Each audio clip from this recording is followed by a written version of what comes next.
नमस्कार दोस्तों, कैसे हैं आप लोग। एनसीईआरटी इकोनॉमिक्स की किताब चल रही है क्लास 11th की। इसमें चैप्टर नंबर 8 हम लोग यहाँ पे डिस्कस करने वाले हैं। क्या टाइटल है इस चैप्टर नंबर 8 का? तो टाइटल है इंफ्रास्ट्रक्चर। ठीक है भाई। तो क्या चैलेंजेस है इंडिया के सामने सोशल और इकोनॉमिक इंफ्रास्ट्रक्चर के फील्ड में, इसको देखेंगे। इकोनॉमिक डेवलपमेंट में इंफ्रास्ट्रक्चर क्यों इंपॉर्टेंट है, इस बात को समझने की कोशिश करेंगे। Role of energy as a critical component of infrastructure, इसको भी समझने की कोशिश करेंगे। फिर problems and prospects of energy and health sector और understanding the health infrastructure of India. तो बहुत सारी इंपॉर्टेंट बातों पे यहाँ पे डिस्कशन हम लोग करने वाले हैं। शुरुआत की जाए एक कोट से। Many things we need can wait, the child can not, to him we can not say tomorrow, his name is today.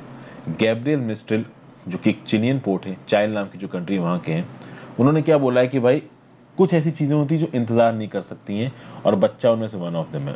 बच्चे के फ्यूचर के लिए आप इंतज़ार नहीं करते, उसे कल नहीं बोल सकते, उसे ये नहीं बोल सकते कि उसकी पढ़ाई अगले साल होगी या उसके अगले साल होगी, उसे ज़रूरत है आज। उसी प्रकार से इंफ्रास्ट्रक्चर है। इंफ्रास्ट्रक्चर भी एक ऐसी चीज़ है जिसको तुरंत इम्प्लीमेंट करने की ज़रूरत है, तुरंत बनाने की ज़रूरत है। अगर आप देखो तो इंडिया के अंदर बात करें, कुछ स्टेट्स बाकी स्टेट से अच्छा परफॉर्म कर रहे हैं। पंजाब की बात कर लीजिए, हरियाणा की बात कर लीजिए, हिमाचल प्रदेश की बात कर लीजिए। ये लोग एग्रीकल्चर के फील्ड में और हॉर्टिकल्चर के फील्ड में आगे हैं। क्यों आगे हैं? Why is Maharashtra and Gujarat more industrial than others? Why is Kerala, जिसको आप बोलते हो गॉड्स ओन कंट्री, टूरिज्म में अक्सर का नाम लिया जाता है, ये लिटरेसी में, हेल्थ केयर में, सैनिटेशन में आगे क्यों है? क्यों केरला में इतने सारे टूरिस्ट जाते हैं? ठीक है। कर्नाटका में टेक्नोलॉजी इंडस्ट्री, आईटी इंडस्ट्री कैसे ग्रो कर रही है? तो कहीं ना कहीं इन फील्ड्स का जो इंफ्रास्ट्रक्चर है वो इन स्टेट्स में वन ऑफ द बेस्ट है। पंजाब और हरियाणा के जो फार्मर्स हैं उनके पास बेस्ट फार्मिंग इंफ्रास्ट्रक्चर है, बेस्ट एग्रीकल्चर इंफ्रास्ट्रक्चर। तो भाई बेटर इंफ्रास्ट्रक्चर बहुत कुछ कर सकता है। एक स्टेट दूसरे स्टेट से एक्सेल कर रहा है, तो भाई पंजाब हरियाणा में बेटर इरिगेशन फैसिलिटीज़ हैं। ओके, अगर आप महाराष्ट्र और तमिलनाडु जैसे स्टेट्स की बात करिए तो इंडस्ट्रियलाइजेशन ज़्यादा बेटर है, उन्होंने अपने कैपिटल गुड्स इंफ्रास्ट्रक्चर ज़्यादा खर्च किया है, कुछ में अच्छी ट्रांसपोर्टेशन फैसिलिटीज़ हैं। तो महाराष्ट्र जैसे अगर आप स्टेट्स की बात कर लीजिए तो वहाँ पे बहुत तगड़े पोर्ट्स हैं। आप तमिलनाडु का चेन्नई पोर्ट ले लीजिए तो इनका पोर्ट लेड इंफ्रास्ट्रक्चर ग्रोथ है। महाराष्ट्र में नावा शेवा है, मुंबई पोर्ट है, जिसके चलते बहुत सारा सामान महाराष्ट्र से इंडिया में इंपोर्ट किया जाता है और एक्सपोर्ट किया जाता है। तो ऑब्वियसली बात है, एक ऐसे पोर्ट के पास बहुत सारी इंडस्ट्रीज डेवलप होंगी। महाराष्ट्र की सरकार भी बहुत लंबे समय से इंडस्ट्रियल डेवलपमेंट कर रही है। और महाराष्ट्र एक ऐसा जगह है, खासकर मुंबई की बात कर लीजिए, जहाँ पे अंग्रेजों के समय से ही डेवलपमेंट हो रहा है। ठीक है भाई। फिर क्या बोला जा रहा है यहाँ पे? बेंगलुरु और कर्नाटका जैसे सिटीज़ की बात कर लीजिए तो यहाँ पे बहुत सारी मल्टीनेशनल कंपनीज हैं, क्योंकि वो world class communication facilities provide करती हैं। इसमें कॉल सेंटर्स की बात कर लीजिए, बीपीओस की बात कर लीजिए, और बहुत प्रकार की चीज़ें हैं। जैसे कि फॉर एग्जांपल अगर आप इन्फोसिस की बात करो तो इन्फोसिस टेक्नोलॉजिकल सर्विसेज प्रोवाइड करती है दुनिया भर में। कोई सॉफ्टवेयर बनाना है, सॉफ्टवेयर से रिलेटेड कोई ग्लिच सॉल्व करना है, तो बाहर की कंपनीज अपने सॉफ्टवेयर एरर्स को इंडिया में इन इन्फोसिस जैसी कंपनीज के पास भेज देंगी, विप्रो जैसी कंपनीज के पास भेज देंगे, और फिर ये कंपनीज उस प्रॉब्लम को सॉल्व करेंगी। समझ रहे हैं ना? ये सब इंफ्रास्ट्रक्चर के दम पे हो रहा है। एक कम्युनिकेशन इंफ्रास्ट्रक्चर है, एक एग्रीकल्चर है, एक इंडस्ट्रियल है, एक ट्रांसपोर्ट है। तो इंफ्रास्ट्रक्चर में भी यहाँ पे टाइप्स नजर आ रहे हैं, और एक कंट्री के डेवलपमेंट के लिए इंफ्रास्ट्रक्चर का डेवलप होना बहुत ज़्यादा ज़रूरी है। तो इंफ्रास्ट्रक्चर एक्चुअली में कर क्या रहा है? It provides supporting services in the main areas of industrial and agricultural production, domestic and foreign trade and commerce. मतलब कि इंडस्ट्रियल एग्रीकल्चर प्रोडक्शन के लिए, डोमेस्टिक और फॉरेन ट्रेड और कॉमर्स के लिए इंफ्रास्ट्रक्चर सपोर्टिंग सर्विसेज प्रोवाइड करता है। ये सपोर्टिंग सर्विसेज रोड्स के थ्रू, रेलवेज के थ्रू, पोर्ट्स के through, airports, dams, power station, oil और गैस पाइपलाइंस, टेलीकम्युनिकेशन फैसिलिटीज़, इन सब चीज़ों के थ्रू प्रोवाइड किया जाता है। एक कंट्री के स्कूल और कॉलेजेस जो कि उन बच्चों को पढ़ाते हैं, ये ह्यूमन रिसोर्स को डेवलप करते हैं, ये भी इंफ्रास्ट्रक्चर का पार्ट है। हेल्थ सिस्टम जैसे कि हॉस्पिटल्स, सैनिटरी सिस्टम जैसे कि क्लीन ड्रिंकिंग वाटर फैसिलिटीज़ को अवेलेबल करवाना, मॉनेटरी सिस्टम जैसे बैंक, इंश्योरेंस और दूसरे financial institutions, these are all part of infrastructure. Infrastructure बहुत वेराइड प्रकार से और बहुत अलग भाषा आपको यहाँ पे इंफ्रास्ट्रक्चर समझ में आ रही होगी। एग्जैक्टली जब भी हम कोई डिबेट करते हैं वहाँ पे हम ये देखते हैं कि हम चाइना से इंफ्रास्ट्रक्चर के मामले में पीछे हैं, इंफ्रास्ट्रक्चर के मामले में पीछे हैं। ये इंफ्रास्ट्रक्चर अलग अलग फील्ड में है, चाहे वो हेल्थ का फील्ड हो, चाहे एजुकेशन का फील्ड हो, चाहे टेक्नोलॉजी का फील्ड हो, चाहे R&D का फील्ड हो, चाहे इंडस्ट्री का फील्ड हो, चाहे मशीनरी का फील्ड हो, चाहे फार्मास्यूटिकल्स का फील्ड हो, हर फील्ड में अपने अपने प्रकार का इंफ्रास्ट्रक्चर होता है।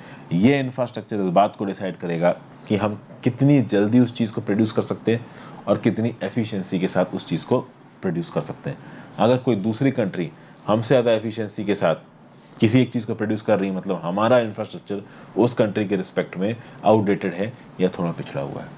ठीक है भाई, ये जो सर्विसेज और फैसिलिटीज़ की हमने बात की, they have impact on production of goods and services. सीधी सीधी बात ये है कि इंफ्रास्ट्रक्चर डिसाइड करता है कि गुड्स और सर्विस का प्रोडक्शन कैसे होगा। ठीक है भाई, तो ये फैसिलिटीज़ डायरेक्ट इम्पैक्ट भी प्रोवाइड करती हैं और कहीं ना कहीं इनडायरेक्ट सपोर्ट भी प्रोवाइड करती हैं इकोनॉमी के सोशल सेक्टर को बिल्डअप करके। आगे बात करते हैं, अगर इंफ्रास्ट्रक्चर को डिवाइड किया जाए तो दो कैटेगरीज में डिवाइड किया जाए, एक इकोनॉमिक इंफ्रास्ट्रक्चर, एक सोशल इंफ्रास्ट्रक्चर।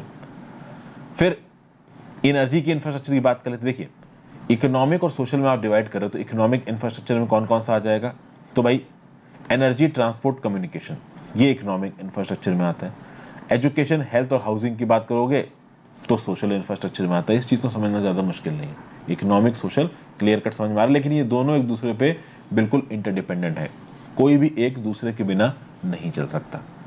फिर बात करते हैं रेलेवेंस ऑफ इंफ्रास्ट्रक्चर की। आगे बढ़ने से पहले वीडियो पे लाइक का बटन, 6.5 मिनट के बाद आपसे मैं लाइक बटन दबाने को कह रहा हूँ, तो अब तक जो भी लोग इस वीडियो पे टिके हुए हैं कृपया करके लाइक का बटन जरूर दबाएं। लाइक का बटन दबाने में आपको कुछ भी नहीं जाएगा। कमेंट डाल के आप इस वीडियो का इंगेजमेंट बढ़ा सकते हैं। इंस्टाग्राम पे फॉलो कर लीजिए अगर आपको अच्छा लगे। टेलीग्राम ग्रुप ज्वाइन कर लीजिए इस लेक्चर की नोटिफिकेशन के लिए, बाकी जो भी मैं लेक्चर्स यूट्यूब पे डालता हूँ उनकी नोटिफिकेशन के लिए, और जो भी मैं करंट अफेयर्स के डेली द हिंदू एडिटोरियल के डेली करंट अफेयर्स के लेक्चर्स डालता हूँ उनकी PDF भी आपको टेलीग्राम ग्रुप में मिल जाएगी। मुझे हेल्प करने के लिए आप ज्वाइन बटन दबा सकते हो। NCERT क्लास 6 से लेकर क्लास 12 तक की मैंने पॉलिटी, हिस्ट्री, साइंस, ज्योग्राफी सारी किताबें आपके लिए कवर की हैं। कुछ बची हैं पार्ट्स, वो मैं कवर कर दूंगा धीरे धीरे। लक्ष्मीकांत पॉलिटी में कंप्लीट कर चुका हूँ। स्पेक्ट्रम मॉडर्न हिस्ट्री का मोस्ट इंपॉर्टेंट पार्ट में कवर कर चुका हूँ। आगे आने वाले समय में इकोनॉमी और मीडियल हिस्ट्री, एंशिएंट हिस्ट्री की भी आपको इंपॉर्टेंट वीडियोस मिलेंगे।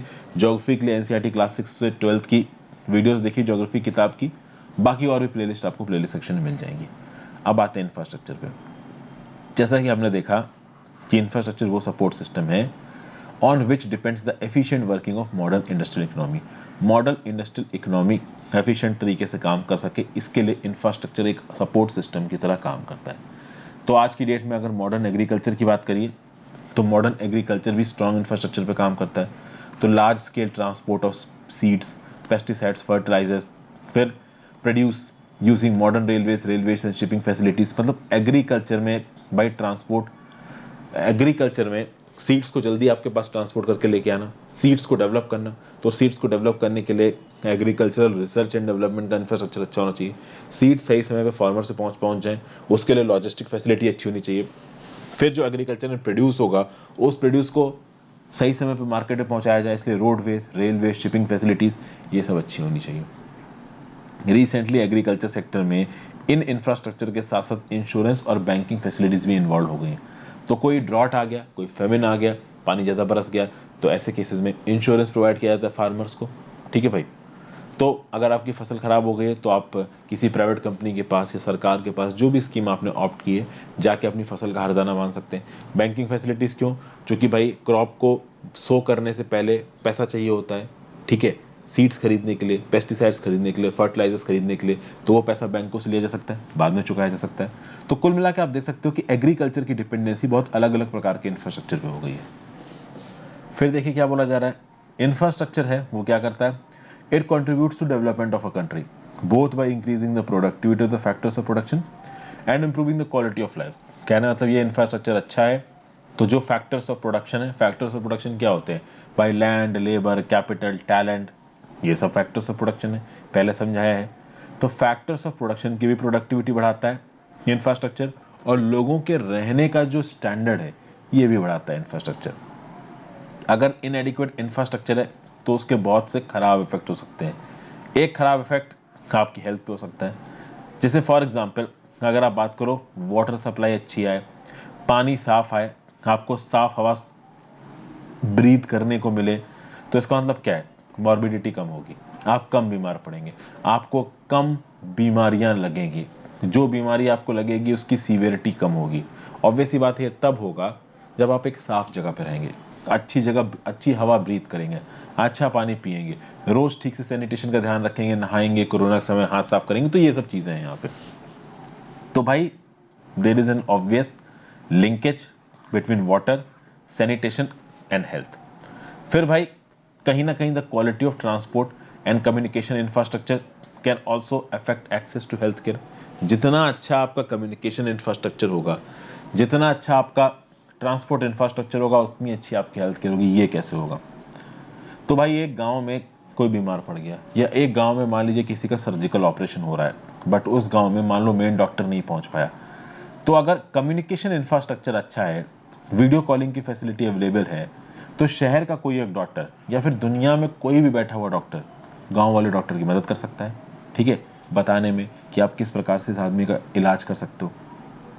तो आपको समझ में आ गया होगा कम्युनिकेशन इंफ्रास्ट्रक्चर का यूजेज, आपको समझ में आ गया होगा ट्रांसपोर्ट इंफ्रास्ट्रक्चर। तो कोई एक पर्टिकुलर पर्सन जो कि परेशान है, उसको सही जगह पे लेके जाओ। अभी देखिए ट्रांसपोर्ट इंफ्रास्ट्रक्चर कैसे काम आएगा। एयर पॉल्यूशन सेफ्टी हजार्ड्स, जो गाड़ियां चलती हैं वो धुआं फूकती हैं, धुआं आज की डेट में जहर बन गया है। तो भाई अगर ट्रांसपोर्टेशन में जिन गाड़ियों का आप इस्तेमाल कर रहे हो वो एक लिमिट से ज़्यादा अगर पॉल्यूशन कॉज कर रही हैं, तो अफेक्ट कहाँ आएगा? आपकी हेल्थ पे आएगा, मॉर्बिडिटी को बढ़ा सकता है, और इसका नुकसान डेंसिटली पॉपुलेटेड इलाकों में बहुत ज़्यादा होता है। फिर बात करते हैं the state of infrastructure in India. अगर बात करा जाए तो हर जगह पे सरकार रिस्पॉन्सिबल होती है किसी भी जगह के इंफ्रास्ट्रक्चर को सुधारने के लिए, ठीक है भाई। लेकिन अक्सर कर ये देखा गया है, और खासकर इंडिया जैसी कंट्रीज, बड़ी कंट्रीज में ये देखा गया है कि भाई गवर्नमेंट इन्वेस्टमेंट पूरी तरीके से इंफ्रास्ट्रक्चर को अच्छा नहीं कर सकता। गवर्नमेंट के साथ साथ प्राइवेट सेक्टर का इन्वेस्टमेंट भी जरूरत है, और कुछ जगहों पे जॉइंट पार्टनरशिप होना चाहिए, यानी गवर्नमेंट और प्राइवेट सेक्टर दोनों मिलकर काम करें। समझ गए भाई बात को? यहाँ पे पब्लिक सेक्टर का भी एक बहुत बड़ा रोल है। पब्लिक सेक्टर मतलब पब्लिक सेक्टर बैंक्स हो गए, ओएनजीसी, बीएचईएल, एनटीपीसी जैसे ऑर्गेनाइजेशंस हो गए, फूड कॉर्पोरेशन जैसे ऑर्गेनाइजेशन हो गए, ये सब पब्लिक सेक्टर का पार्ट है। इन सब का भी एक बहुत इंपॉर्टेंट रोल है इंफ्रास्ट्रक्चर डेवलपमेंट में। फिर अगर हम अपने देश की बात करें तो आज भी देश में, हमारे देश की जो मेजॉरिटी पॉपुलेशन है वो कहाँ रहती है? गांव में रहती है, रूरल इलाकों में रहती है। इसलिए आप ये देखो कि रूरल इलाकों में रहने वाले लोगों के जो हालात हैं, ये बहुत हद तक बता सकते हैं कि हमारे देश में एक्चुअली में इंफ्रास्ट्रक्चर डेवलपमेंट कैसा हुआ। दुनिया भर में अच्छी खासी टेक्निकल प्रोग्रेस हुई है, लेकिन आज भी हमारी जो गांव में रहने वाली औरतें हैं, रूरल वुमेन हैं, वो बायोफ्यूल इस्तेमाल करती हैं। तो क्रॉप रेजिड्यू, डंग और फ्यूल वुड का इस्तेमाल करके, जला करके वो अपना खाना बनाती हैं, सर्दियों के समय पे तापती हैं। अब उसमें प्रॉब्लम कुछ नहीं है, लेकिन उससे जो पर्टिकुलेट मैटर्स निकलते हैं, उससे जो पॉइजनस गैसेस निकलती हैं, वो उनकी तबीयत और उनके बच्चों की तबीयत और जो भी उस समय पे उस घर में है उसकी तबीयत खराब कर सकता है। फिर इन्हीं वुमेन को बहुत किलोमीटर चल के पानी के लिए, फ्यूल के लिए और दूसरी बेसिक नीड्स के लिए जाना पड़ता है।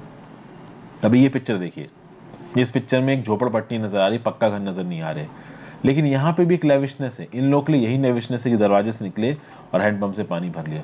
कुछ जगहों पे तो वो दरवाजे से निकले, अपने घर से निकले और पानी भरने के लिए 1 किलोमीटर दूर जा रहे हैं। That is very tricky, that is very, आप कह सकते हो कि अनवांटेड इन दिस कंट्री। फिर आगे बात करो तो सेंसस 2011 क्या बोलता है? That in rural India only 56% house holds have an electricity connection. 2011 census के हिसाब से रूरल इलाकों में, ठीक है ना भाई, केवल 56% घरों में इलेक्ट्रिसिटी का कनेक्शन है, और 43% घर अभी भी केरोसिन का इस्तेमाल करते हैं। 85% रूरल हाउस होल्ड्स अभी भी बायोफ्यूल्स का इस्तेमाल करते हैं कुकिंग के लिए, और रूरल हाउस होल्ड्स में टैप वाटर यानी नल के थ्रू पानी केवल 31% घरों में पहुंचता है। तो ये रूरल आबादी जो है, उसका 69% पॉपुलेशन अभी भी पानी ओपन सोर्सेस से पीती है, जैसे वेल से, टैंक से, पॉन्ड से, लिवर से, रेक से, कैनाल से। मतलब अभी भी इनके पास नॉर्मल कर अर्बन इलाकों में जो आरओ वाला पानी होता है वो नहीं पहुंच पाता। आरओ वाला छोड़ो भाई, ठीक है ना भाई, आप घड़े में रख के, किसी प्योरीफाइंग घड़े में रख के पानी पी लो तो उसको भी प्योर वाटर बोला जाएगा। सीधे आपका कुएं से, टैंक से, पॉन्ड से, लेक से, रिवर से निकाल के ये लोग पानी पीते हैं, ठीक है भाई। रूरल एरियाज में जो सैनिटेशन है वो केवल 30% है। तो हालात काफी खराब हैं रूरल इंडिया में। फिर यहाँ पे हम लोग देखते हैं भाई कि इंडिया का इंफ्रास्ट्रक्चर का जो इन्वेस्टमेंट है वो बाकी कंट्रीज के रिस्पेक्ट में कितना है। अगर आप बात करो तो इंफ्रास्ट्रक्चर की फील्ड में हम लोग बात करें तो हमें जिस लेवल पे इंफ्रास्ट्रक्चर में स्पेंड करने की ज़रूरत है या फिर बोलिए इन्वेस्ट करने की ज़रूरत है, वो हम अभी भी नहीं कर रहे हैं। कुछ डाटा यहाँ पे दिया गया है टेबल 8.1 में, इसको देखते हैं, infrastructure in India and other countries. China अपने इंफ्रास्ट्रक्चर का कितना खत्म करता है, मतलब अपने इंफ्रास्ट्रक्चर पे कितना खत्म करता है as a percentage of GDP. China खत्म करता है 44%, साउथ कोरिया 31%, पाकिस्तान 16%। खैर पाकिस्तान के साथ अभी क्या ही कंपैरिजन करोगे। Singapore 28%, Indonesia 34%। अब मैं आपको एक चीज़ बताता हूँ, हांगकांग केवल 22% खत्म करता है। पहली बात तो हांगकांग में जितने लोग हैं और हांगकांग की जो जीडीपी है, इंडिया में जितने लोग हैं और इंडिया की जो जीडीपी है, हांगकांग छोटा सा आइलैंड है, इसकी जीडीपी बहुत बड़ी है, उसकी जीडीपी का 22% बहुत ज़्यादा होता है। Same goes for south Korea, same goes for Singapore. Singapore और साउथ कोरिया की आबादी इंडिया के रिस्पेक्ट में निग्लिजिबल है और इनकी इकोनॉमी काफ़ी बड़ी है, तो ऑब्वियस सी बात है as a percentage of GDP South Korea Singapore का काम इनफ है। बट इंडिया में as a percentage of GDP 30% बहुत कम है। लुकिंग एट आवर पॉपुलेशन, हमारी पॉपुलेशन बहुत ज़्यादा है, ये आपको बताने की ज़रूरत नहीं है।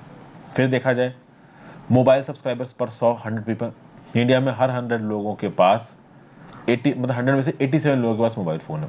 उसमें से भी कुछ लोग ऐसे होते हैं जिनके पास एक सिम से ज़्यादा सिम होता है, तो इफेक्टिवली 87% भी नहीं है लोग जो हमारे देश में मोबाइल फ़ोन इस्तेमाल करते हैं।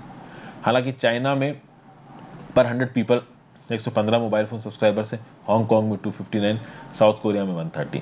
पाकिस्तान से हम आगे हैं, हम पाकिस्तान से ही बस आगे हैं, अभी क्या बताया जाए। फिर million tons of equivalent oil में कितना कंजम्पशन है, तो India 809 million turns oil consume करता है, चाइना 3274।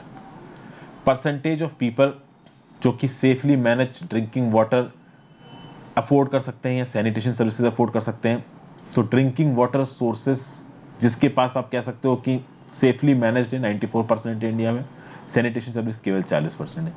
चाइना चलिए 96% है ड्रिंकिंग वाटर में, तो ड्रिंकिंग वाटर में तो चलो हम फिर भी चाइना के पास हैं, लेकिन सैनिटेशन सर्विसेज में हम बहुत दूर हैं। सैनिटेशन सर्विसेज में चाइना के 72% लोगों के पास ठीक ठाक सैनिटेशन सर्विसेज हैं, हमारे केवल 40% लोगों के पास है। यही फिगर्स आप साउथ कोरिया के देख लीजिए, यही फिगर आप सिंगापुर के देख लीजिए, सिंगापुर में 100%। तो ये बात बताती है कि इंफ्रास्ट्रक्चर के फील्ड में कहीं ना कहीं हम बहुत ज़्यादा लैग कर रहे हैं। आगे चलते हैं। India is yet to wake up to the call. India invest only 30% of its GDP on infrastructure, which is far below that of China and Indonesia. ये तो हमने बात कर ली। फिर आगे बात की जाए, कुछ इकोनॉमिस्ट ने प्रोजेक्ट किया है कि इंडिया आगे आने वाले कुछ डेकेड्स में, यानी 20 साल 30 साल, डेकेड्स मतलब 10 साल, एक डेकेड 10 साल होता है, दुनिया की तीसरे नंबर की सबसे बड़ी इकोनॉमी बन जाएगा। लेकिन अगर ऐसा होना है तो इंडिया को अपना इंफ्रास्ट्रक्चर बूस्ट करना पड़ेगा। ठीक है भाई, किसी भी कंट्री में जब उसकी इनकम बढ़ती है, the composition of infrastructure requirement changes significantly. जैसे जैसे एक देश की इनकम बढ़ेगी, वैसे वैसे इंफ्रास्ट्रक्चर के फील्ड में जो भी उसकी रिक्वायरमेंट है वो भी बदलेगी। फॉर एग्जाम्पल, जो लो इनकम कंट्रीज होती हैं, जिनके पास ज़्यादा पैसा नहीं होता है, उनको बेसिक इंफ्रास्ट्रक्चर सर्विसेज की ज़रूरत होती है, जैसे कि इरिगेशन, ट्रांसपोर्ट, पावर, इस प्रकार की चीज़ें ज़रूरी होती हैं। लेकिन जैसे जैसे इकोनॉमी मैच्योर होती जाएगी, उसकी बेसिक इंफ्रास्ट्रक्चर ज़रूरतें पूरी होती जाएंगी, फिर उसकी आप कह सकते हो डेवलप्ड फेज वाली या फिर एडवांस फेज वाली इंफ्रास्ट्रक्चर की रिक्वायरमेंट शुरू होंगी।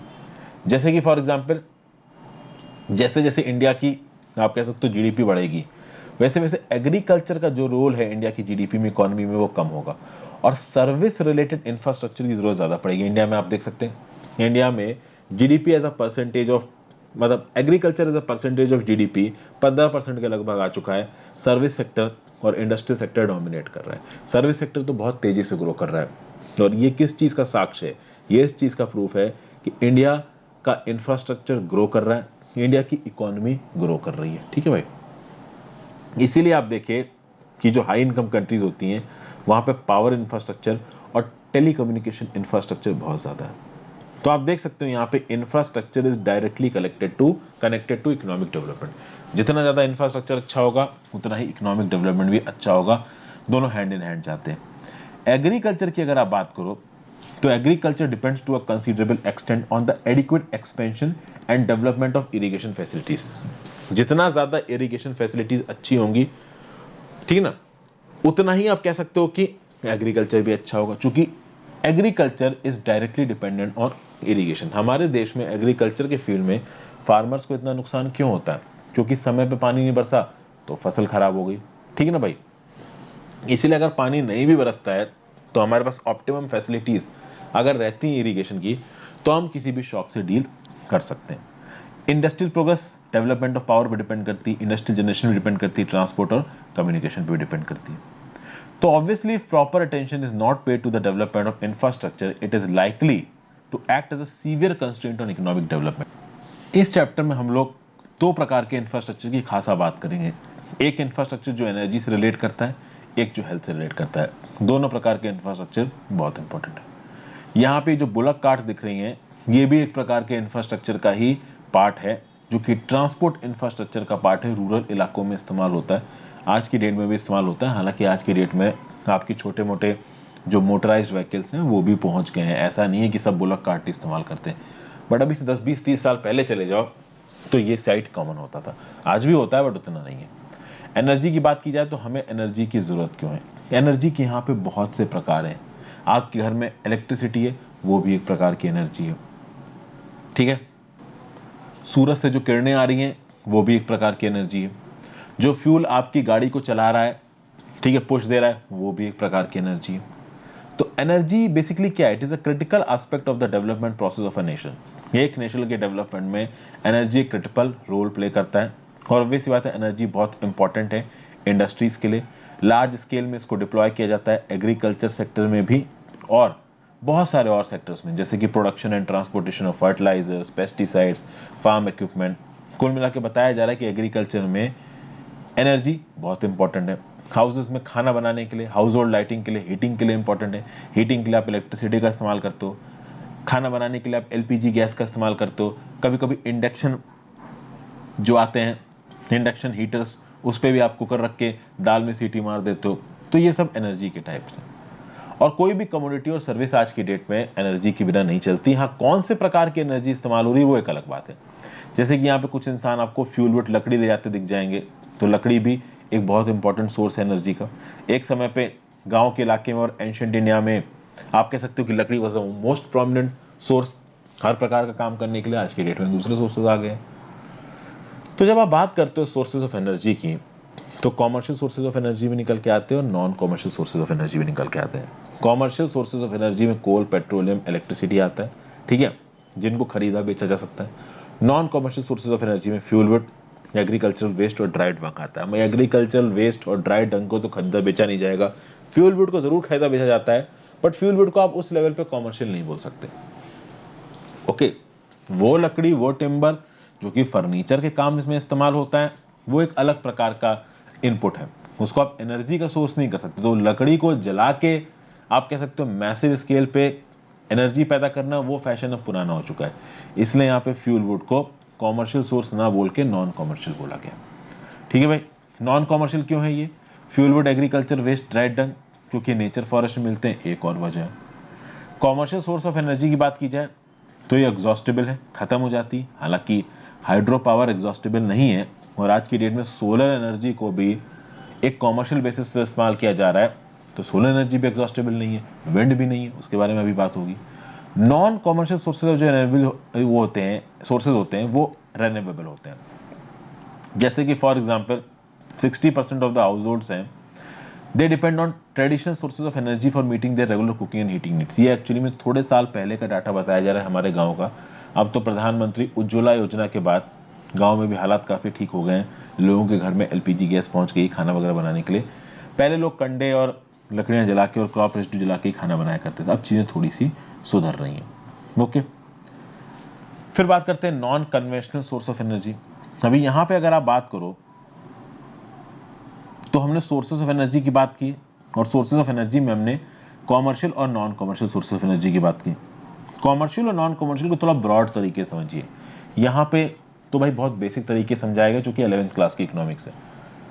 कॉमर्शियल वो मतलब पार्ट एनर्जी का जिसको कॉमर्स बेसिस पे इस्तेमाल किया जा सके, जिसको कॉमर्शियल मतलब पैसा कमाने के पर्सपेक्टिव से इस्तेमाल किया जा सके। और वो जो जनरली पैसा कमाने के पर्सपेक्टिव से इस्तेमाल नहीं होता है, उसको नॉन कन्वेंशनल। तो चूंकि ये पेड़ वगैरह काट के जो आप लकड़ी लेके आते हो, ये जंगलों वगैरह से आती है, उनको मैसिव स्केल पे खरीदा बेचा नहीं जाता है, खासकर जला के बिजली पैदा करने के लिए या आग पैदा करने के लिए, इसीलिए इनको नॉन कॉमर्शियल बोला गया। Non conventional sources of energy की बात करूं तो भाई देखिए, कॉमर्शियल और non commercial sources of energy ये दोनों कन्वेंशनल सोर्सेज ऑफ एनर्जी, ठीक है ना भाई। तो कन्वेंशनल सोर्सेज ऑफ एनर्जी में आते हैं कॉमर्शियल और नॉन कॉमर्शियल सोर्सेज। कुछ ऐसी सोर्सेज ऑफ एनर्जी होती है जिसको बोलते हैं नॉन कन्वेंशनल सोर्सेज, जिसमें सोलर एनर्जी, विंड एनर्जी और टाइडल पावर। अब minded, solar energy, wind energy और टाइडल पावर आज की डेट में कॉमर्शियल स्केल पे इस्तेमाल किए जा रहे हैं। तो कहीं ना कहीं सोलर एनर्जी, विंड एनर्जी और टाइडल पावर भी एक प्रकार की कॉमर्शियल सोर्स ऑफ एनर्जी है। बट अब बात यहाँ पे ये है कि कॉमर्शियल क्या है क्या नहीं है, ये अलग अलग रिसर्चेस की डेफिनेशन से अलग अलग हो सकता है। एक बेसिक व्यू पॉइंट है एनसीईआरटी का, समझिए, आगे बढ़िए। ये छोटी छोटी चीज़ों में ज़्यादा बुद्धि लगाने की जरूरत नहीं। तो non conventional sources of energy बताई गई, सोलर एनर्जी, विंड एनर्जी और tidal power. Tropical country India, तो इंडिया में अनलिमिटेड पोटेंशियल है इन 3 प्रकार की एनर्जी का, और इससे कॉस्ट इफेक्टिव टेक्नोलॉजीज बनती हैं, चीपर टेक्नोलॉजीज यहाँ पे प्रोड्यूस की जा सकती हैं। यहाँ पे देखिए, ये विंड मिल है, ये तो बहुत पुराने ज़माने की विंड मिल दिखाई जा रही है। आजकल तो भाई बिल्कुल मॉडर्न टेक्नोलॉजी से काम करने वाली विंड मिल भी एडजस्ट करती हैं। फिर सोलर एनर्जी के और भी बहुत से प्रोस्पेक्ट्स हैं, यहाँ पे आप देख सकते हो सोलर पैनल लगा हुआ है, ठीक है। कॉमर्शियल कंजम्पशन पैटर्न की बात की जाए कॉमर्शियल एनर्जी की, देखिए कॉमर्शियल एनर्जी कंजम्पशन हमारे देश में इट इज 74%। और जब यहाँ पे कॉमर्शियल एनर्जी की बात कर रहा हूँ मैं, तो सोलर एनर्जी इसमें नहीं आती, क्योंकि solar energy is a part type of non conventional energy है, और नॉन कन्वेंशनल में कॉमर्शियल नहीं है। कॉमर्शियल और नॉन कॉमर्शियल दोनों कन्वेंशनल सोर्सेज में, ठीक है भाई। तो कॉमर्शियल एनर्जी कंजम्पशन 74% है। इस 74% का भी 74% कोल और लिग्नाइट है, ऑयल 10% है, नेचुरल गैस 9% है, ठीक है भाई। Hydro and other new renewable energy 7% है। नॉन कन्वेंशनल एनर्जी सोर्सेज में क्या आता है, फायरवुड, काउडंग और एग्रीकल्चरल वेस्ट। तो 74% अगर कॉमर्शियल है, तो 26% इन नॉन कॉमर्शियल से आता है, जैसे कि फायरवुड से, काउडंग से, एग्रीकल्चरल वेस्ट से, ठीक है भाई। इंडिया के एनर्जी सेक्टर की क्रिटिकल फीचर्स की बात की जाए, और अगर आप इकोनॉमी के साथ इसको लिंक करो, is the import dependence on crude and petroleum products. जितना ज़्यादा आप क्रूड ऑयल और पेट्रोलियम प्रोडक्ट्स के इंपोर्ट पे डिपेंडेंट होगे, ठीक है ना, उतना ही ज़्यादा जो एनर्जी सेक्टर है इंडिया का, वो आगे बढ़ेगा। चूंकि रीज़न ये है कि अभी के लिए हमारे पास ज़्यादा ऑयल के सोर्सेज है नहीं। अब या तो आप अल्टरनेटिव टेक्नोलॉजीज डेवलप करो, जैसे कि इलेक्ट्रिक कार्स डेवलप करो, इलेक्ट्रिक व्हीकल्स डेवलप करो, ठीक है। और इलेक्ट्रिक कार्स, इलेक्ट्रिक व्हीकल्स को सोलर एनर्जी से चार्ज करो। अगर कोल एनर्जी से चार्ज करोगे तो जहाँ से शुरू है वहीं पहुँच जाओगे, ठीक है ना। तो बेसिकली आगे आने वाले समय में जैसे जैसे इंडिया डेवलप करेगा, वैसे वैसे इंडिया का एनर्जी सेक्टर डेवलप करेगा, वैसे वैसे जो क्रूड और पेट्रोलियम प्रोडक्ट्स हम लोग इंडिया में इंपोर्ट करते हैं, उनका इंपोर्ट भी यहाँ पे बढ़ने वाला है। फिर यहाँ पे कुछ और पैटर्न्स बताए गए, the sectoral pattern of consumption of commercial energy. तो सेक्टोरल पैटर्न क्या है, अभी इसको देखते हैं। Transport sector was the biggest consumer of commercial energy 1953-54। उसका ट्रांसपोर्ट सेक्टर का जो शेयर है वो गिर गया है, और हाउस होल्ड, एग्रीकल्चर और अदर के शेयर्स बढ़ रहे हैं। टेबल देखिए, सब समझ में आ जाएगा। कॉमर्शियल एनर्जी कंजम्पशन किसने कितना किया। 1953-54 में हाउस होल्ड ने 10% किया, एग्रीकल्चर ने 1%, इंडस्ट्री ने 40%, ट्रांसपोर्ट ने 44%। Fast forward to 2017-18, household ने 24%, एग्रीकल्चर ने 18%, इंडस्ट्री सबसे ज़्यादा 42%, ट्रांसपोर्ट केवल 1%, ठीक है ना, और अदर्स 15%। आगे अगर बात करें तो देखिए, with the rapid rate of economic growth there is a corresponding increase in use of energy. जितनी तेजी से हमारी इकोनॉमी ग्रो करेगी, उतनी तेजी से एनर्जी का यूज भी हमारे यहाँ पे ग्रो होगा। ऑयल, गैस, कोल, ये सब बहुत इंपॉर्टेंट फैक्टर्स हैं हमारे एनर्जी बास्केट में। पावर और इलेक्ट्रिसिटी की बात कर लेते हैं। देखिए, जो सबसे विजिबल फॉर्म ऑफ एनर्जी है, प्लेन से रात में किसी भी शहर के ऊपर से गुजरिए, आपको हर जगह बिजली जलती नजर आ जाएगी, लाइट जलती नजर आ जाएगी। तो most visible form of energy आज की डेट में क्या है, इलेक्ट्रिसिटी। और इलेक्ट्रिसिटी को साइन माना गया है progress of a modern civilisation का, ठीक है भाई। इलेक्ट्रिसिटी एक बहुत क्रिटिकल कंपोनेंट है हमारे इंफ्रास्ट्रक्चर का, और हमारे देश के इकोनॉमिक डेवलपमेंट को इंश्योर करने में इलेक्ट्रिसिटी एक मेजर रोल प्ले करता है। 2016 में इलेक्ट्रिसिटी जनरेटेड के सोर्सेज देखेंगे इंडिया में तो 82% इलेक्ट्रिसिटी थर्मल सोर्सेज से जनरेट हुई। उसके बाद आप कह सकते हो कि 8.5% एनर्जी हाइड्रो से जनरेट हुई, 2.5% न्यूक्लियर से, 7% न्यू एंड रिन्यूएबल एनर्जी से।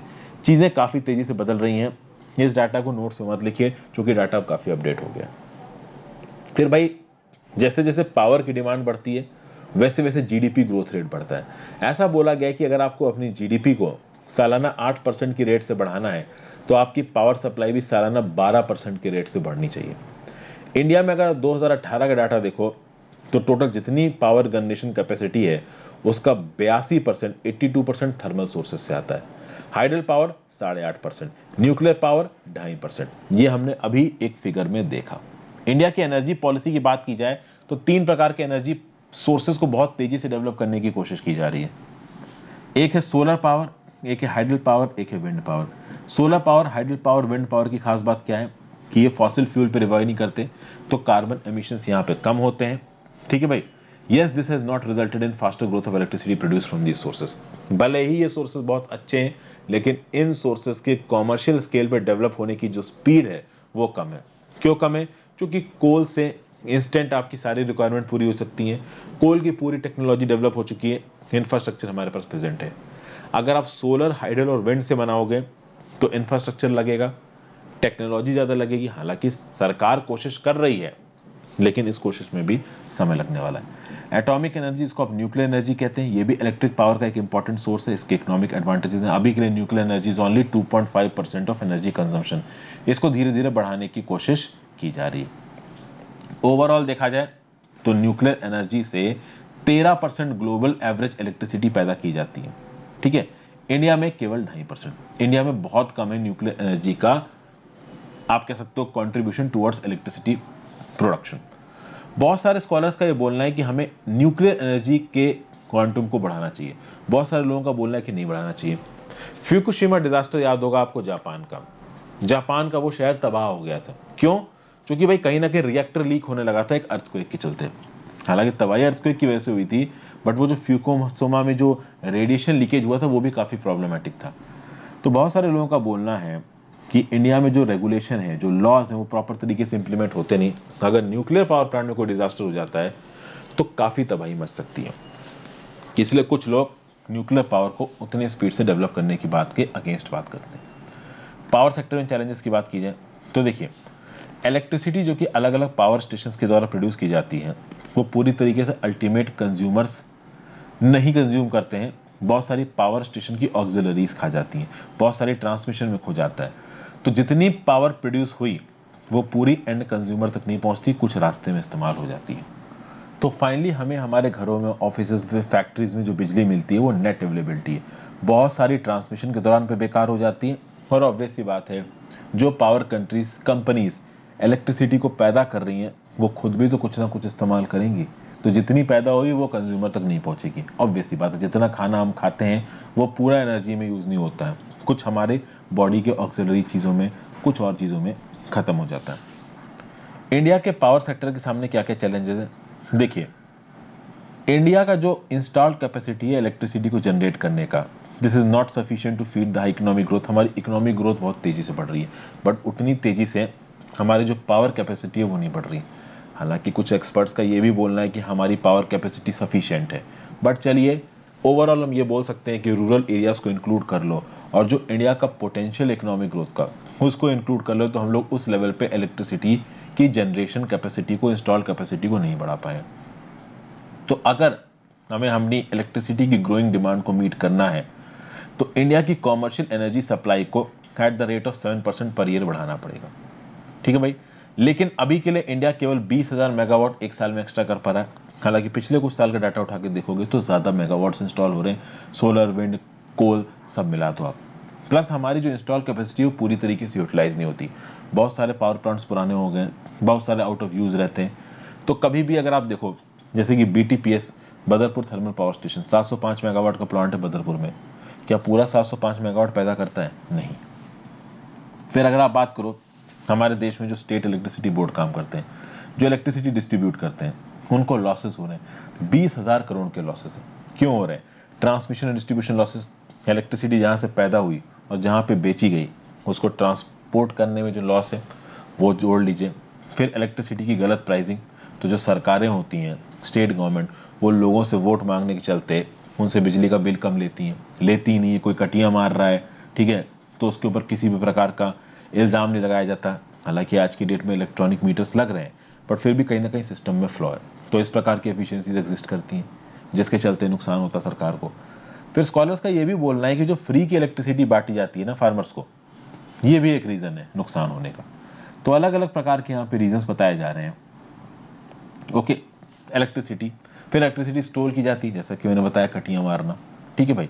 तो ये सब स्टेट इलेक्ट्रिसिटी बोर्ड के बैलेंसेस को बिगाड़ देते हैं। फिर अगर आप बात करो तीसरा point, private sector power generators are yet to play their role in a major way, same is the case with foreign investors. भैया पावर सेक्टर में प्राइवेट सेक्टर अभी उतना प्रोएक्टिवली इन्वॉल्व नहीं है। ओके, मेजर स्केल पे काम नहीं कर रहे हैं प्राइवेट सेक्टर। ये प्राइवेट सेक्टर के जो पावर प्लांट्स हैं वो सिर्फ कैप्टिव पावर प्लांट्स बनाते हैं। कैप्टिव पावर प्लांट्स मतलब अपने यूज़ के लिए। तो वेदांता का एल्यूमिनियम प्लांट है या टाटा का स्टील प्लांट है, तो अपने प्लांट की बिजली के लिए वो वहाँ पे कैप्टिव पावर प्लांट बना लेंगे, लेकिन ओवरऑल देश में लोगों के लिए उसके लिए वो इन्वॉल्व नहीं होंगे, जो कि काफ़ी नुकसान है। सरकारें बहुत पैसा पेंडिंग रखती हैं, जो कि होता ही है कि एनटीपीसी जैसे ऑर्गेनाइजेशंस जो कि पब्लिक के द्वारा ओन है, गवर्नमेंट के द्वारा ओन है, उनमें तो चल जाता है, लेकिन प्राइवेट ऑर्गेनाइजेशंस तो इस बेसिस पे काम करेंगे ना कि इलेक्ट्रिसिटी पैदा की, आपको बेची तो उनको पेमेंट करो। और स्टेट गवर्नमेंट तो सब्सिडीज बांट रही है इलेक्ट्रिसिटी में, तो इसलिए सरकारी कंपनीज को ये वाला जो फील्ड है वो उतना अट्रैक्टिव नहीं लगता। फॉरेन इन्वेस्टर्स के सामने भी कुछ इसी प्रकार की प्रॉब्लम है। अगर आप टवारा टैरिफ बढ़ा दो तो लोग नाराज हो जाते हैं, लोग बोलते हैं, धमकी देने लगते हैं, तुमको वोट नहीं देंगे। फिर ज़्यादा पावर ना होने, कुछ साल पहले तक अगर बात की जाए तो पावर कट्स बहुत होते थे। आज की डेट में तो फिर भी ठीक हो गया। छोटे में, हमारे छोटे का याद है, लखनऊ कानपुर में तो दिन में 7-7 8-8 घंटे की बिजली कटना बहुत आम बात हुआ करती थी। आज की डेट में हालात बहुत अच्छे हो गए हैं। गाँव के इलाके में आज भी कटती है, शहरों में चीज़ें काफ़ी सुधर गई हैं, लेकिन अभी भी प्रॉब्लम एग्जिस्ट करती है। फिर आप बात करो तो आज की डेट में भी thermal power plants, they are the mainstay of India's power structure. आज की डेट में थर्मल पावर प्लांट से ही मैक्सिमम बिजली प्रोड्यूस हो रही है।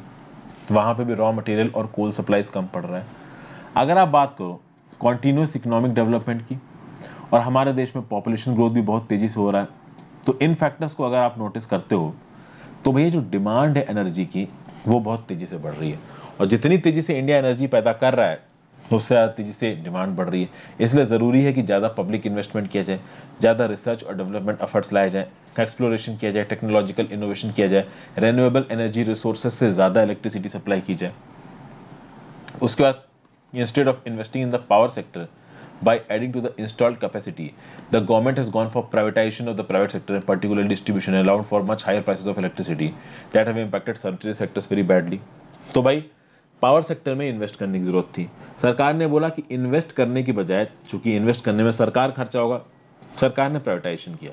बहुत सारी प्राइवेट कंपनीज अभी के लिए पावर सेक्टर में इन्वॉल्व है, अभी मैं उनके एग्जाम्पल बताऊंगा, जिसके चलते पावर सेक्टर में रिसर्च एंड डेवलपमेंट में पैसा कम खत्म हुआ, इलेक्ट्रिसिटी के दाम बढ़े, और जब इलेक्ट्रिसिटी के दाम बढ़ेंगे तो कुछ सनराइज सेक्टर्स जिनको फ्री की या सब्सिडाइज बिजली की ज़रूरत है उनको मिल नहीं पाएगी, तो हमारे देश की इकोनॉमिक डेवलपमेंट रुक जाएगी। क्योंकि पावर सेक्टर बेसिकली जो इलेक्ट्रिसिटी है, this is a very important part of our infrastructure. ये जो हेल्थ है ये मैं अगले चैप्टर में आपके साथ शुरू करूँगा, अगली वीडियो में आपके साथ शुरू करूँगा। यहाँ बीच में कुछ टेबल्स हैं जो कि मैं आपके साथ डिस्कस करना चाहता हूँ। जैसे सबसे बड़ा टेबल है मेक अ डिफरेंस। यहाँ पे बात हो रही है थाने सिटी की। ओके, थाने सिटी की अपनी ब्रांड इमेज है। थाने सिटी में बताया जा रहा है कि किस प्रकार से सोलर एनर्जी को मेजर स्केल पे इस्तेमाल किया गया। एक समय पे सोलर एनर्जी जो कि एक उतना सॉट आफ्टर ऑप्शन नहीं था, आज की डेट में सोलर एनर्जी एक बहुत बड़ा अल्टरनेटिव बन गया। ठीक है, सोलर एनर्जी की बहुत से बेनिफिट्स हैं। पहली बात तो इन्वायरमेंट को नुकसान नहीं पहुंचाता, कोई एमिशंस नहीं है, सन की एनर्जी का प्रयोग होता है, ठीक है, और लॉन्ग टर्म में कॉस्ट और एनर्जी एफिशिएंट भी है ये। तो पानी को हीट करने के लिए, ट्रैफिक लाइट्स जलाने के लिए, एडवर्टाइजिंग होर्डिंग्स के लिए, इन सब तरीके की चीज़ों के लिए सोलर एनर्जी इस्तेमाल की जा सकती है, और इसको बहुत प्रोएक्टिवली प्रमोट किया है थाने म्यूनिसिपल कॉरपोरेशन ने।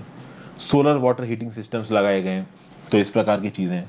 आगे अगर आप बात करो power distribution, the case of Delhi, independence से अब तक अगर आप देखो तो तो जो पावर मैनेजमेंट है दिल्ली का 4 बार बदल चुका है। सबसे पहले पावर मैनेजमेंट दिल्ली कौन देखता था? दिल्ली स्टेट इलेक्ट्रिसिटी बोर्ड, जिसको 1951 में बनाया गया। उसके बाद किसने देखना शुरू किया? दिल्ली इलेक्ट्रिसिटी सप्लाई अंडरटेकिंग 1958 में। फिर दिल्ली विद्युत बोर्ड आ गया, ठीक है, वो बन गया दिल्ली का स्टेट इलेक्ट्रिसिटी बोर्ड फरवरी 1997 में। और अब डिस्ट्रीब्यूशन ऑफ इलेक्ट्रिसिटी की बात की जाए तो दो बड़ी पावर प्राइवेट सेक्टर कंपनीज, एक रिलायंस एनर्जी लिमिटेड जिसके अंदर आती हैं दो कंपनीज, बीएसईएस राजधानी पावर लिमिटेड और बीएसईएस यमुना पावर लिमिटेड, और दूसरी टाटा पावर लिमिटेड। ये दो कंपनीज हैं जो कि इलेक्ट्रिसिटी का डिस्ट्रीब्यूशन करती हैं दिल्ली के इलाकों में। दिल्ली में इलेक्ट्रिसिटी के 46 लाख कस्टमर्स हैं। जो टैरिफ स्ट्रक्चर है और रेगुलेटरी इश्यूज हैं इलेक्ट्रिसिटी से रिलेटेड, उनको कौन मॉनिटर करता है? Delhi electricity regulatory commission. Okay भाई, ये सोचा गया था कि पावर डिस्ट्रीब्यूशन में एफिशिएंसी लाने से, इस प्रकार के नए प्राइवेट प्लेयर से आने से पावर सेक्टर इंप्रूव करेगा, कहीं ना कहीं एफिशिएंसी आएगी। एफिशिएंसी आई बट उस लेवल पे नहीं आई। अभी भी जो रिजल्ट्स हैं वो पूरी तरीके से सेटिस्फैक्टरी नहीं बताए जा रहे हैं। और फाइनल बात करते हैं saving energy, promoting the case of compact fluorescent lamp CFL and LED bulb. Bureau of energy efficiency BEE की बात करिए तो कॉम्पैक्ट फ्लोरेसेंट लैम्प 80% कम पावर कंज्यूम करते हैं ऑर्डिनरी बल्ब से। अगर आप CFL मैन्युफैक्चरर इंडो एशियन की बात करो, क्या बोलते हैं? अगर 1 मिलियन 100 वॉट बल्ब को अगर आप 20 वॉट के CFL से एक्सचेंज कर दो तो 80 मेगावाट पावर का जनरेशन बचाया जा सकता है, जिससे 400 करोड़ रुपए की बचत हो सकती है। और अगर आप बात करो तो बल्ब के रिस्पेक्ट में CFL इंप्रूवमेंट था, CFL के रिस्पेक्ट में LED इंप्रूवमेंट है। LED जो लैंप्स होते हैं ये और एनर्जी बचाते हैं। LED लैंप्स तो भाई इनकैंडेसेंट बल्ब की 1/10 एनर्जी इस्तेमाल करते हैं और CFL की आधी एनर्जी इस्तेमाल करते हैं। तो CFL अगर इनकैंडेसेंट बल्ब से रिस्पेक्ट में ज़्यादा एफिशिएंट था तो ये CFL तो और ज़्यादा है, ठीक है। एनर्जी एफिशिएंसी सर्विसेज लिमिटेड क्या करता है, क्या बोलना है इसका, कि जो उजाला स्कीम है सरकार की, इसका क्या टारगेट है कि जो इनकैंडेसेंट बल्ब्स हैं, जो नॉर्मल फिलामेंट वाले जो बल्ब लगते हैं हमारे घर में, उनकी बजाय LED लगाए जाएंगे, जिससे 5905 मेगावाट पावर कम जनरेट करनी पड़ेगी, जिससे एक हाउस ऑन एन एवरेज 4000 रुपए का बिजली का बिल कम कर सकता है सालाना। अगर आप नॉर्मल बिजली इस्तेमाल करते हो ना, आपके घर में 400-500 रुपए से ज्यादा का बिल नहीं आता होगा। और 4000 रुपए अगर आप सालाना बिजली से बचा लो, ये बहुत बड़ा आप कह सकते हो स्टैटिस्टिक है। तो ये था पहला वीडियो, इसमें हम लोग ऑलमोस्ट इस चैप्टर का आधा कंप्लीट कर चुके हैं। अगली वीडियो में आई विल ट्राई कि मैं चैप्टर आपके लिए पूरा कंप्लीट कर दूं। Thank you for watching this video friends. चूंकि काफ़ी टाइम लगता है, मेहनत लगती है इस प्रकार की वीडियोस को बनाने के लिए, तो मैं आपसे रिक्वेस्ट करूंगा कि ज़्यादा से ज़्यादा इन वीडियोस को शेयर करें, अपने दोस्तों के साथ इस चैनल को शेयर करें, ज़्यादा से ज़्यादा लोगों को वर्ड ऑफ माउथ से इन वीडियोज़ के बारे में बताएं। हेल्प करने के लिए आप ज्वाइन बटन दबा सकते हो। 42 मिनट्स 45 सेकेंड्स देख लिए तो ज्वाइन बटन दबाइए, हो सके तो टेलीग्राम को ज्वाइन कर लीजिए और इंस्टाग्राम पे भी फॉलो कर लीजिए अगर चीज़ें सही लगे तो। Thank you for watching friends, thank you for being here, have a great day, good bye.